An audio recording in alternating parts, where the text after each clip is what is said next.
प्यारे दर्शकों नमस्कार। तारीख है आज 8 सितंबर 2025, दिन सोमवार, हिंदी तिथि अश्विन माह कृष्ण पक्ष प्रतिपदा। आइए नजर डालते हैं हमारी प्यारी राज्य उत्तराखंड की तमाम बड़ी खबरों पर। वीडियो शुरू करने से पहले कमेंट बॉक्स में जय हिंद लिखकर हमें सपोर्ट करें। तो चलिए शुरू करते हैं। मुख्यमंत्री पुष्कर सिंह धामी ने नकली दवाओं पर कार्रवाई के निर्देश दिए, आपदा राहत प्रयासों को प्राथमिकता। उत्तराखंड के मुख्यमंत्री पुष्कर सिंह धामी को अपने आवास पर आयोजित एक उच्च स्तरीय बैठक में ये निर्देश दिए कि जन स्वास्थ्य से किसी भी तरह का समझौता किसी भी हालत में बर्दाश्त नहीं किया जाएगा। धामी ने जिलाधिकारियों, पुलिस और स्वास्थ्य विभाग को राज्य में नकली दवाओं के उत्पादन और बिक्री को पूरी तरह से खत्म करने के लिए संयुक्त रूप से गहन अभियान चलाने के निर्देश दिए। उन्होंने इस बात पर जोर दिया कि नकली दवाओं के कारोबार में शामिल लोगों के खिलाफ सख्त कार्रवाई की जानी चाहिए और उनके पूरे नेटवर्क को ध्वस्त किया जाना चाहिए। मुख्यमंत्री ने कहा कि धराली आपदा से प्रभावित परिवारों की समस्याओं का समाधान करना, उनके पुनर्वास, राहत और आजीविका सुनिश्चित करना सरकार की सर्वोच्च प्राथमिकता है। सावधान, देहरादून समेत 4 जिलों में तेज बारिश की चेतावनी, येलो अलर्ट जारी। देहरादून समेत प्रदेश के ज्यादातर क्षेत्रों में दिन भर धूप और बादलों की आंख मिचौली जारी है और तीव्र वर्षा के 1 से 2 दौर भी दर्ज किए जा रहे हैं। हालांकि मूसलाधार बारिश का सिलसिला थमा हुआ है और कहीं कहीं बौछारें पड़ रही हैं। धूप और बादलों के बीच बौछारों का सिलसिला अगले कुछ दिन बना रह सकता है। सोमवार को देहरादून समेत 4 जिलों में तीव्र वर्षा को लेकर येलो अलर्ट जारी किया गया है। उत्तराखंड में मानसून की गतिविधि सामान्य बनी हुई है। पहाड़ से मैदान तक आंशिक बादल मंडराने के साथ हल्की धूप खिल रही है और कहीं कहीं तीव्र वर्षा के दौर भी जारी हैं। फिलहाल प्रदेश में भारी बारिश से राहत है, लेकिन वर्षा के तीव्र दौर बने रह सकते हैं। मौसम विभाग के अनुसार सोमवार को देहरादून, पौड़ी, बागेश्वर, नैनीताल जनपदों में कहीं कहीं भारी वर्षा, गर्जन के साथ आकाशीय बिजली चमकने व वर्षा के तीव्र से अति तीव्र दौरे होने की आशंका है। केदारनाथ और हेमकुंड साहिब के लिए इस दिन से शुरू होगी हेली टिकट्स की बुकिंग। किराया हो सकता है महंगा। बता दें कि 15 जून को हेली हादसे के बाद डीजीसीए ने शटल सेवा पर रोक लगाई। इसके बाद सीएम धामी ने हेली सेवाओं के संचालन के लिए सख्त एसओपी बनाने के लिए एक समिति का गठन किया। समिति ने एसओपी का खाका तैयार कर सरकार को सौंप दिया है, जिसमें हेली सेवाओं के संचालन के लिए सख्त नियम बनाए गए। हाल ही में मुख्य सचिव आनंद बर्धन ने दिल्ली में नागरिक उड्डयन मंत्रालय व डीजीसीए के अधिकारियों के साथ बैठक की, जिसमें हेली सेवाओं पर लगी रोक हटाने और संचालन में सहयोग करने का आग्रह किया। मखमली बुग्याल में खेली दूध मक्खन की होली, ढोल दमाऊ की थाप पर किया रासो तांदी नृत्य। दयारा बुग्याल में इस वर्ष अंडुडी मेला धराली आपदा के कारण 20 दिन बाद मनाया गया। ग्रामीणों ने दूध दही मक्खन की होली खेली। वहीं राधा कृष्ण बने पात्रों ने दही की हांडी को फोड़कर ग्रामीणों को आशीर्वाद दिया। साथ ही दूध दही वन देवियों और देवताओं को भोग लगाया। दयारा बुग्याल में हर वर्ष दयारा पर्यटन समिति, रैथल और आसपास के ग्रामीणों की ओर से भाद्रपद की संक्रांति के दिन मनाया जाता है, लेकिन इस वर्ष धराली आपदा के कारण इसका समय और तिथि बदली गई।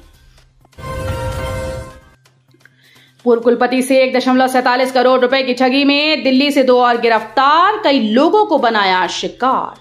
रुहेलखंड विश्वविद्यालय की एक सेवानिवृत्त कुलपति को डिजिटल अरेस्ट कर 1.47 करोड़ रुपए की ठगी के मामले में एसटीएफ की साइबर क्राइम टीम ने 2 आरोपियों को शुक्रवार को दिल्ली के करोल बाग से गिरफ्तार किया। इस मामले में एक अन्य आरोपी 31 अगस्त को हिमाचल प्रदेश के सोलन से गिरफ्तार हो चुका है। पुलिस का कहना है कि आरोपियों का जाल पूरे देश में फैला है। एसएसपी नवनीत सिंह ने बताया कि अगस्त 2025 में नैनीताल निवासी एक सेवानिवृत्त कुलपति ने शिकायत दर्ज कराई थी।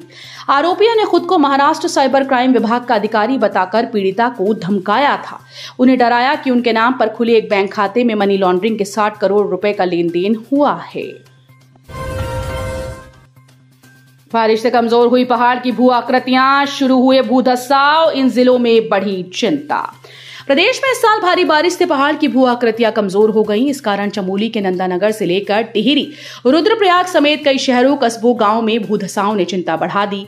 भूगर्भ वैज्ञानिकों के मुताबिक इसके नुकसान से बचाव के लिए वैज्ञानिक पैमानों के आधार पर विकास की गतिविधियां लागू करनी होंगी। गोपेश्वर और टिहरी में भूधसाव और भूस्खलन से खतरा बढ़ गया है। गोपेश्वर में क्यूंजा घाटी के किणझाणी गांव के निचले क्षेत्र में खेतों में दरारें पड़ गई हैं। प्रधानमंत्री पोषण योजना में 3 करोड़ से अधिक का गबन, एसआईटी को सौंपी जांच। प्रधानमंत्री पोषण योजना में हुए 3 करोड़ रुपए से अधिक के गबन की जांच एसआईटी को सौंप दी गई। शिक्षा मंत्री डॉक्टर धन सिंह रावत ने इसके लिए अनुमोदन दे दिया। मामले में 6 जिला शिक्षा अधिकारी बेसिक सहित कुछ अन्य अधिकारी जांच के घेरे में हैं। शिक्षा मंत्री के मुताबिक इसमें तत्कालीन अधिकारियों की लापरवाही भी सामने आई। शादी के सपने दिखाकर महिला ठग ने 14 लाख हड़पी। सोशल मीडिया पर अनजान महिला के साथ दोस्ती करना एक युवक को महंगा पड़ गया। महिला ने युवक को शादी के सपने दिखाकर ट्रेडिंग में पैसा कमाने का लालच देकर 14 लाख की ठगी कर डाली। पुलिस ने मुकदमा दर्ज कर मामले की जांच शुरू कर दी है। डहरिया निवासी अमित शर्मा ने पुलिस को बताया कि कुछ समय पहले फेसबुक से उसकी दोस्ती ऋचा सचदेवा से हुई। महिला ने खुद को दिल्ली का बताकर शादी के लिए प्रपोज किया। महिला की फोटो युवक को पसंद आ गई। बात शुरू हुई तो महिला ने उसे बताया कि वो ट्रेडिंग में निवेश कर लाखों कमाती है। युवती ने उसे झांसा दिया कि जब वो करोड़ों रुपए ट्रेडिंग कर कमाने लगेगा तो उसके घर वाले आसानी से शादी के लिए राजी हो जाएंगे। इसके बाद महिला ने उसे 3 महीने में 1 करोड़ रुपए कमाने का लालच दिया। युवक ने भरोसे में आकर ट्रेडिंग का काम शुरू कर दिया।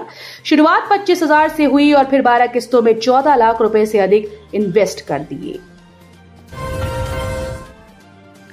सीएम धामी की चंपावत विधानसभा में बाढ़ सुरक्षा कार्य शुरू। 18 करोड़ की लागत से बाढ़ सुरक्षा दीवार का होगा निर्माण।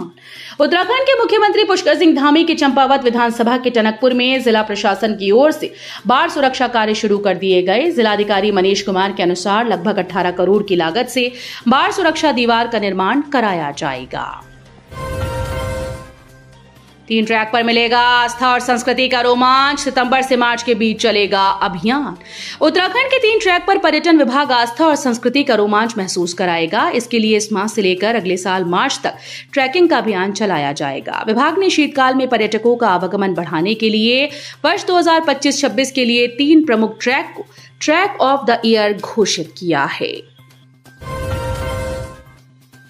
उत्तराखंड में बांग्लादेशी व धर्मांतरण के अंतर्राष्ट्रीय गिरोह का पर्दाफाश। आतंकी संगठनों के साथ भी कनेक्शन। ऑपरेशन कालनेमी के तहत पुलिस ने न सिर्फ लंबे समय से देहरादून व हरिद्वार में रह रहे बांग्लादेशी नागरिकों को पकड़ा है, बल्कि धर्मांतरण करवा रहे अंतर्राष्ट्रीय गिरोह का भी पर्दाफाश किया। अभियान के दौरान दून पुलिस ने देश विदेश में बैठे ढोंगियों की पहचान करते हुए 2 युवतियों को धर्मांतरण होने से बचाया। उत्तराखंड की आपदा राहत के लिए राजस्थान सरकार ने दिए 5 करोड़। पुनर्वास कार्य होंगे और भी तेज। उत्तराखंड में प्राकृतिक आपदा से उत्पन्न स्थिति को देखते हुए राजस्थान सरकार ने उत्तराखंड सरकार को 5 करोड़ रुपए की सहायता राशि प्रदान की।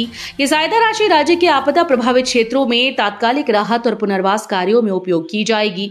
मुख्यमंत्री भजनलाल शर्मा ने उत्तराखंड के मुख्यमंत्री पुष्कर सिंह धामी को लिखे एक पत्र में इस दुखद परिस्थिति पर गहरी संवेदना व्यक्त करते हुए कहा कि इस प्राकृतिक आपदा के कठिन समय में हम उत्तराखंड के लोगों की पीड़ा को अपनी ही पीड़ा मानते हैं।